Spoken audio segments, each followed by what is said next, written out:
आणि यानंतर पाहूयात आणखी काही महत्त्वाच्या बातम्यांचा वेगवान आढावा नॉनस्टॉप महाराष्ट्रामधून।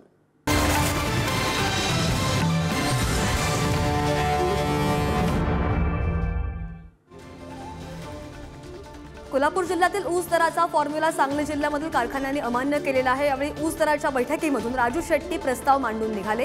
वेळेत तोडगा काढावा असा प्रस्ताव स्वाभिमानी शेतकरी संघटनेने दिला आहे।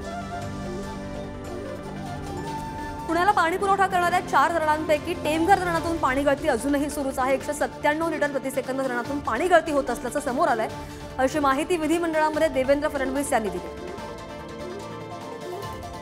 कोल्हापूरमध्ये दूधगंगा कालव्यामधून पाणी उपसा करणाऱ्या सर्व योजनांवर 19 आणि 20 डिसेंबरला उपसा बंदी केली आहे। राधानगरी, बुदरगड आणि करवीर तालुक्यामधून कालव्याचा शेवटच्या भागापर्यंत पाणी मिळावं यासाठी उपसा बंदीचा निर्णय घेण्यात आला आहे।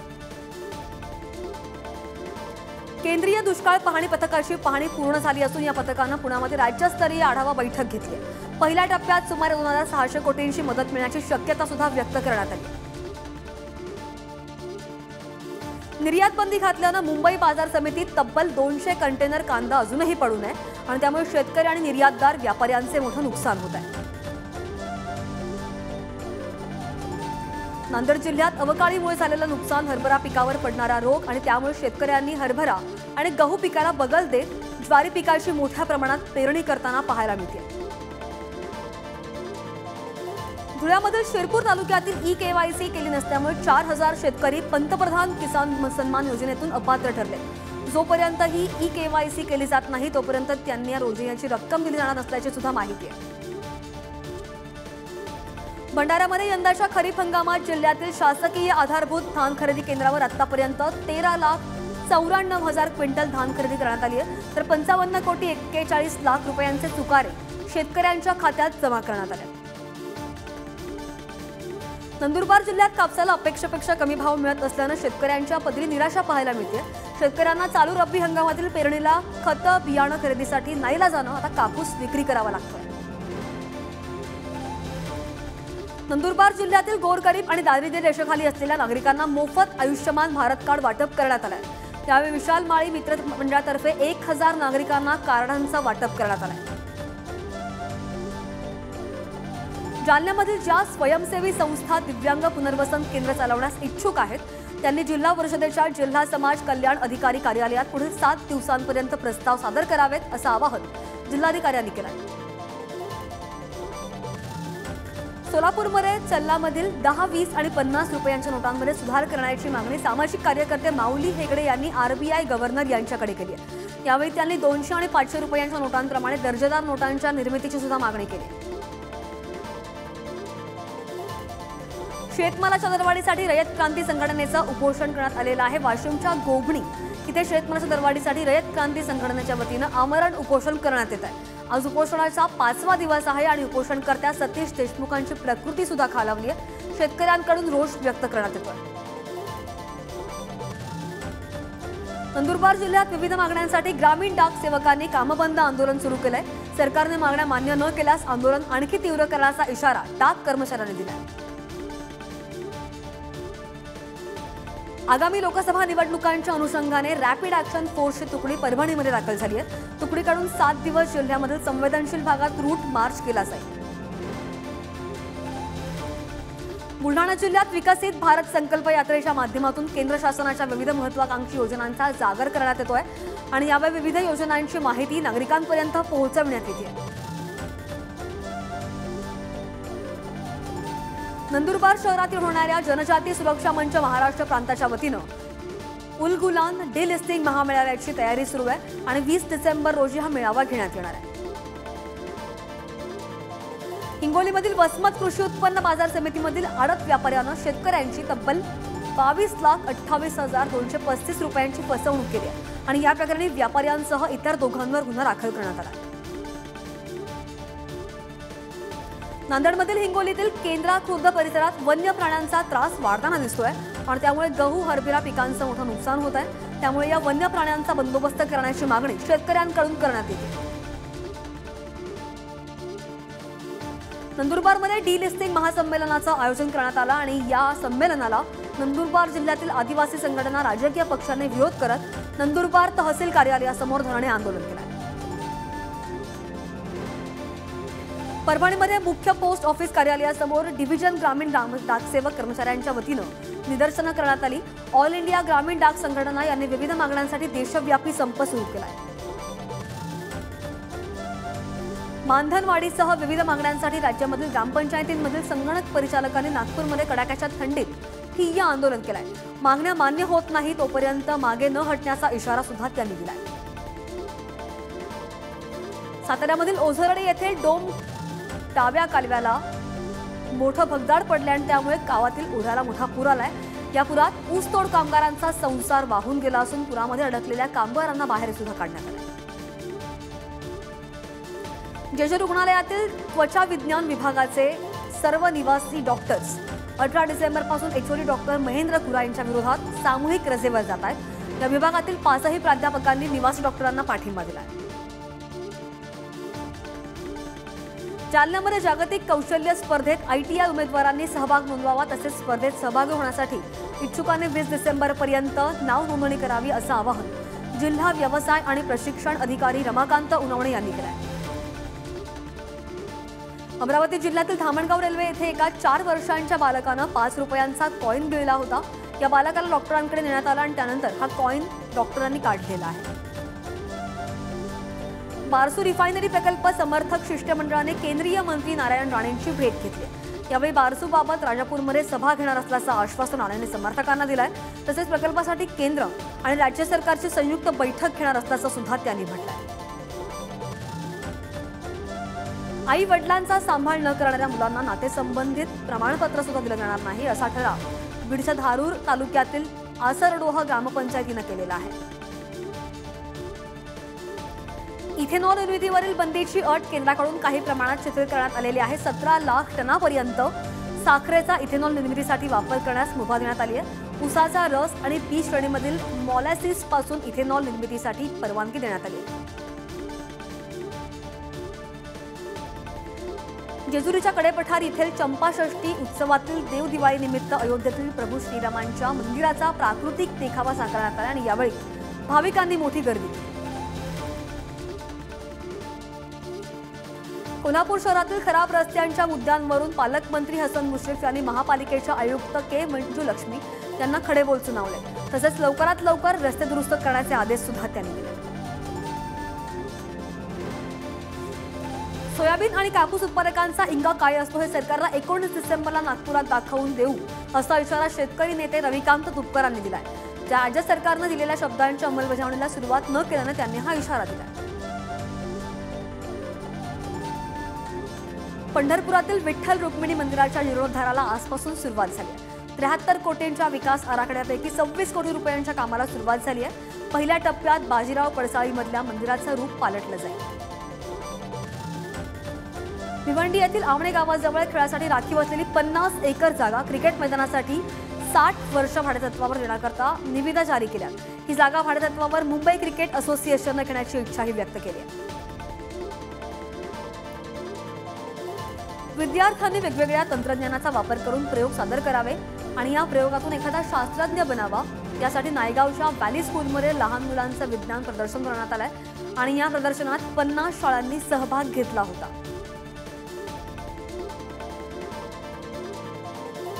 अहमदनगरच्या शेवगावमधील ठाकूर निमगाव येथे मराठा समाजाच्या वतीनं खासदार सुजय विखेंचा ताफा अडवण्यात आला।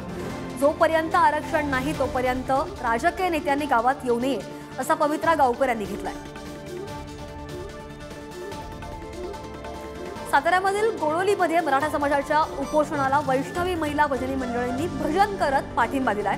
महिलांनी जोगवा मागत फुगडी खेळत मराठा समाजाच्या आरक्षणाची मागणी केली आहे।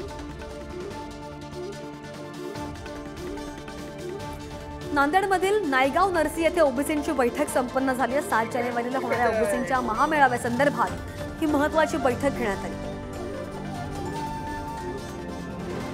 राम मंदिराच्या उद्घाटनाच्या पहिल्या 100 दिवसांमध्ये देशाच्या विविध भागांमधून अयोध्येपर्यंत 1000 ट्रेन चालवण्याची भारतीय रेल्वेची योजना आहे। पंढरपूर तालुक्यातील विठ्ठलवाडी विसावा बार्शी रोड येथे गेले 6 महिने वानरांचा धुमाकूळ सुरू आहे। ही वानरं अंगावर धावून जात आहेत आणि त्यामुळे परिसरामध्ये भीतीचं वातावरण पसरलंय। या वानरांचा लवकरात लवकर बंदोबस्त करा अन्यथा उपोषणाला बसू असा संतप्त इशारा गावकऱ्यांनी दिलाय। छगन भुजबळांनी आपला नादी लागू नये असा इशारा मनोज जरांगेंनी दिलेला आहे। कितीही विरोध केला तरी ओबीसीमधून मराठ्यांना आरक्षण देणार असल्याचं जरांगेंनी म्हटलंय। भुजबळांनी आरक्षणाबाबत बोलू नये असं आवाहन सुद्धा त्यांनी केलंय। मराठा आंदोलकांवरील गुन्हे अद्यापही मागे घेतले नसून सरकारने आश्वासन दिलंच कशाला असा सवाल मनोज जरांगे पाटील यांनी उपस्थित केलाय। सरकारने मराठ्यांना नाराज न करता त्यांची नाराजी दूर करावी असं सुद्धा मनोज जरांगे म्हणाले। राज्य सरकारने जर मराठा आरक्षणाचा शब्द पाळला नाही तर मी जरांगे पाटलांसोबत मराठा आरक्षणात सहभागी होणार असा इशारा आमदार बच्चू कडू यांनी सरकारला दिलाय। मराठा समाज आणि जरांगेंबद्दल केलेल्या वक्तव्याच्या निषेधार्थ मंत्री छगन भुजबळ आणि आमदार नितेश राणे यांच्या प्रतिकात्मक पुतळ्याचं दहन करण्यात आलं। येवल्याच्या रस्ते सुरेगाव येथे पुतळ्याचं दहन करण्यात आल्यानं घोषणाबाजी सुद्धा करण्यात आली। राणा दाम्पत्य अमरावतीमधील हनुमान गडीवर 111 फुटांची हनुमान मूर्ती उभारणार आहे आणि मूर्ती उभारणीचं काम सुरू करण्यात आलं असून 15 किलोमीटरची कलश यात्रा काढत राणा दाम्पत्यांना पायाभरणीही केली। मनोज जरांगे उद्या अंतरवाली सराटीमध्ये जाणार आहेत। जरांगेंनी सरकारला भूमिका स्पष्ट करण्यासाठी दिलेला अल्टिमेटम उद्या संपतोय आणि त्यामुळे उद्या मराठा आंदोलनाची पुढची दिशा ठरेल। उद्या सकाळी 10 वाजता मनोज जरांगे पत्रकार परिषद घेतील। जरांगे पाटलांनी सरकारला आरक्षणासाठी घेतलेल्या भूमिकेला कुणबी सेनेनं विरोध केलाय। सरकारने मराठा समाजाला सरसकट दिलेले 30 लाख कुणबी दाखले बेकायदा असून ते रद्द करावेत अशी मागणी पालघरच्या ओबीसी एल्गार मेळाव्यात कुणबी सेनेच्या विश्वनाथ पाटील यांनी केली आहे। मराठा आरक्षणाच्या मागणीसाठी बार्शी येथील रवींद्र लोकरे यांनी सोलापूर ते दिल्ली सायकल वारी सुरू केली आहे। 12 डिसेंबरला ते दिल्लीमध्ये राष्ट्रपतींची भेट घेतली। सिंधुदुर्ग जिल्ह्यात 28 डिसेंबरपर्यंत मनाई आदेश जारी करण्यात आलाय। राज्यामध्ये आरक्षणाच्या मुद्द्यावरून अनेक जण आक्रमक होत आहेत आणि त्याचेच पडसाद जिल्ह्यात उमटण्याची शक्यता आहे। त्यामुळे कायदा आणि सुव्यवस्था अबाधित राहावी यासाठी मनाई आदेश जारी करण्यात आले। ठाकरे सरकारला लोकायुक्त कायदा नको होता असा आरोप ज्येष्ठ समाजसेवक अण्णा हजारे यांनी केलाय। ठाकरे सरकारनं केवळ आश्वासन दिलं, मात्र फडणवीसांच्या काळात वेळ लागला पण कायदा झाला असं सुद्धा अण्णा हजारे म्हणाले। रायगडमध्ये 5 जानेवारीला शासन आपल्या दारी कार्यक्रमाचं आयोजन करण्यात आलं आणि या दरम्यान उद्योग मंत्री उदय सामंत यांनी जागेची पाहणी केली। 19 डिसेंबरला खालापुरात ठाकरेंच्या शिवसेनेचा मेळावा पार पडला आणि या मेळाव्यात खालापूरमधील 40 ग्रामपंचायतींचे सरपंच, उपसरपंच आणि सदस्यांचा सत्कार सुद्धा करण्यात येईल। उद्या उद्धव ठाकरे हे नांदेड दौऱ्यावर आहेत। सकाळी 11 वाजता ते नांदेड विमानतळावर दाखल होतील। ठाकरे गटाचे नेते नागेश पाटील आष्टीकर यांच्या मुलीच्या विवाह प्रसंगी ते उपस्थित राहतील।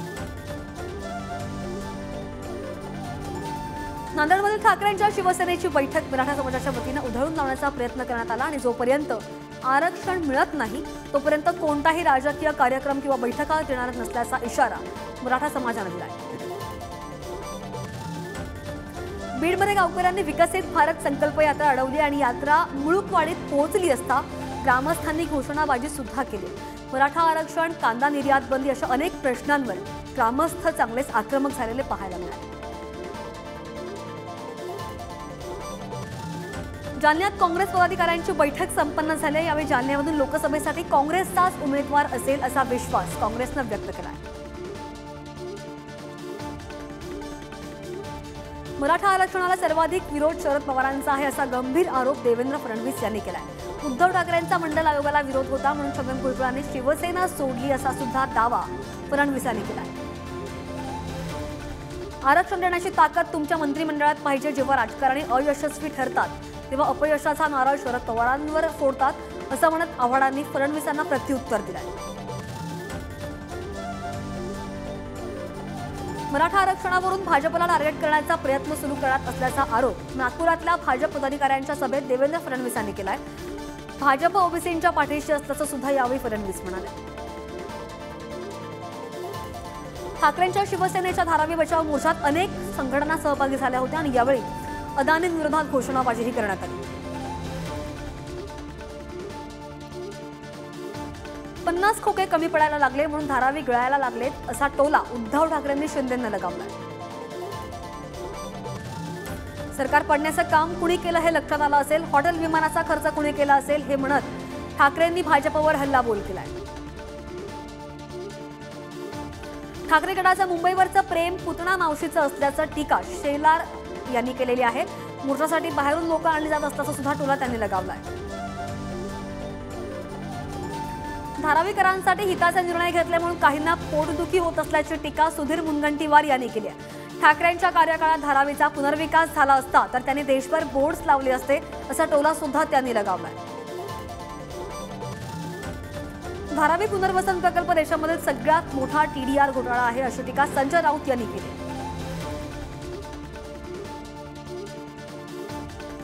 मुंबई गिळण्याचा गुजरात लॉबीचं षडयंत्र असल्याचा आरोप संजय राऊत यांनी केलाय। धारावीमधील जनतेला फसवण्याचं काम सुरू असून आधी धारावी आणि नंतर मुंबई गिळण्याचा डाव असल्याची टीकासुद्धा त्यांनी केली आहे।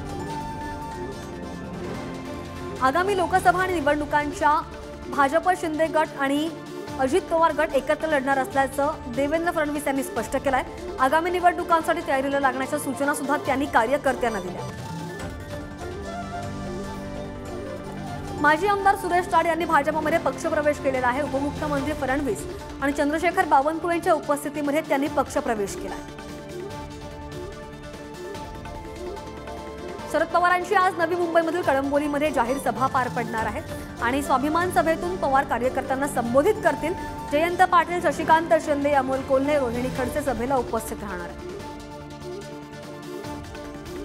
नवी मुंबईच्या कळंबोलीमध्ये होणाऱ्या शरद पवार गटाच्या सभेनिमित्त जोरदार बॅनरबाजी करण्यात आली आहे। घड्याळ तेच, वीळ तीच आणि मालक पण तेच अशा आशयाचे बॅनर्स या सभा परिसरात झळकलेले आहेत।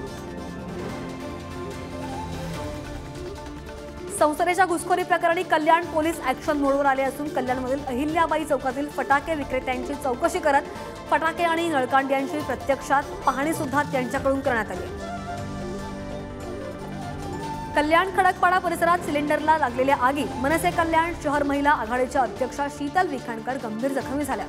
मुंबईमधील नॅशनल बर्न रुग्णालयात त्यांच्यावर उपचार सुरू आहेत। रायगडच्या खोपोलीमधील ड्रग्ज प्रकरणाचे आंतरराष्ट्रीय कनेक्शन आता उघडकीस आलेलं आहे। खोपोलीमधील ड्रग्जचे कंटेनर जहाजांमार्फत परदेशात पाठवले जायचे आणि या प्रकरणी आता कंटेनर मालक, निर्यातदार आणि केमिकल पुरवठादारांची चौकशी होणार आहे।